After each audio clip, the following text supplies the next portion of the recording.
ಗುರುಗಳೇ, ಸಿಂಹ ರಾಶಿಗೆ 2025ರ ವರ್ಷ ಭವಿಷ್ಯ ಹೇಗಿದೆ?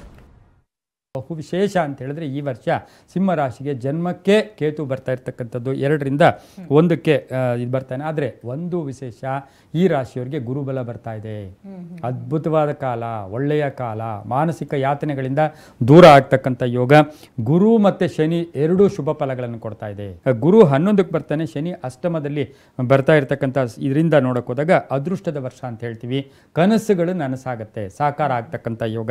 ಹಾಗೆ ಕೇತುವಿನಿಂದ ಯಾತ್ರೆಗಳು, ಮೋಕ್ಷ, ಸ್ವಲ್ಪ ಜೀವನ ಸಾಕಪ್ಪ ಅಂತಕ್ಕಂಥ ಭಾವನೆ, ಆರ್ಥಿಕವಾಗಿ ವೃದ್ಧಿ ಆಗ್ತಕ್ಕಂಥದ್ದು, ಆಸ್ತಿಯ ಕಲಹಗಳು ಇತ್ಯರ್ಥ ಆಗ್ತಕ್ಕಂಥದ್ದು, ಉದ್ಯೋಗದಲ್ಲಿ ಪ್ರಗತಿ ಆಗ್ತಕ್ಕಂಥ ಯೋಗ, ಉದ್ಯೋಗದಲ್ಲಿ ಬಡ್ತಿ ಇರ್ಬೋದು, ಪ್ಯಾಕೇಜ್ ಚೇಂಜ್ ಆಗ್ತಕ್ಕಂಥದ್ದು. ಅದರ ಜೊತೆಗೆ ಸಿಂಹ ರಾಶಿಯವರಿಗೆ ಈ ವರ್ಷ ವಿದೇಶ ಯೋಗ, ವಿದೇಶ ಪ್ರಯಾಣ ಯೋಗ, ವಾಹನ ಬದಲಾವಣೆ ಮಾಡ್ಕೋತೀರಾ. ಅವಿವಾಹಿತರಿಗೆ ವಿವಾಹ ವಿಷಯಗಳಲ್ಲಿ ಶುಭ ಆಗ್ತಕ್ಕಂಥದ್ದು. ರೈತರಿಗೆ ನೀರಿನ ಯೋಗ, ರೈತರೆಲ್ಲ ಬೋರ್ಗಿರ್ ಹಾಕ್ಸೋಕ್ಕೆ ಅಥವಾ ನೀರಿನ ಸೌಕರ್ಯಗಳು ಈ ವರ್ಷ ಸಿಗ್ತಕ್ಕಂಥ ಯೋಗ. ವ್ಯಾಪಾರಸ್ಥರಿಗೆ ಚೆನ್ನಾಗಿರುತ್ತೆ.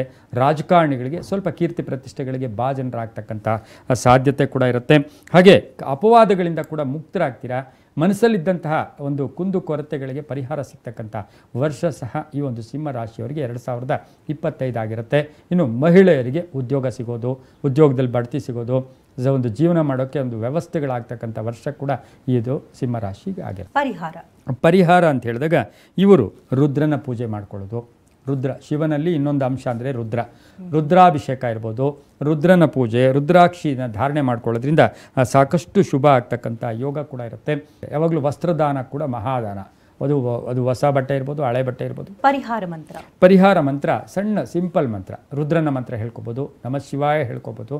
ಆದರೆ ಬಹು ವಿಶೇಷವಾಗಿ ಇಮ್ಮಿಡಿಯೇಟ್ ತಕ್ಷಣವೇ ವರ್ಷಪೂರ್ತಿ ರಿಸಲ್ಟ್ ಕೊಡ್ತಕ್ಕಂಥ ಮಂತ್ರ ಅಂದರೆ ಓಂ ತತ್ಪುರುಷಾಯ ವಿದ್ಮಹೇ ಮಹಾದೇವಾಯ ಧೀಮಹಿ ತನ್ನೋ ರುದ್ರ ಪ್ರಚೋದಯಾತ್.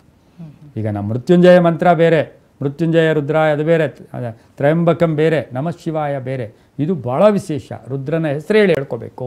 ಓಂ ತತ್ಪುರುಷಾಯ ವಿದ್ಮಹಿ ಮಹಾದೇವಾಯ ಧೀಮಹಿ ತನ್ನೋ ರುದ್ರ ಪ್ರಚೋದಯಾತ್. ಅಥವಾ ನಿಮ್ಗೆ ಇಷ್ಟು ಕಷ್ಟ ಅಂದರೆ ಓಂ ನಮೋ ಭಗವತೆ ರುದ್ರಾಯ ಈ ಮಂತ್ರ ಹೇಳ್ಕೊಳ್ಳಿ.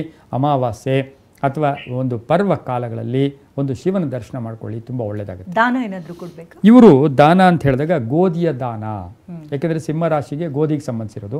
ಗೋಧಿಯಿಂದ ಮಾಡಿದಂಥ ಪದಾರ್ಥ ಬಹು ವಿಶೇಷ. ಆದಾಯ ಮತ್ತು ಖರ್ಚು. ಆದಾಯದಲ್ಲಿ ನೋಡಿ 11 ಭಾಗ ಆದಾಯ ಅಂದರೆ ಜಾಸ್ತಿ ಆದಾಯ ಚೆನ್ನಾಗಿದೆ.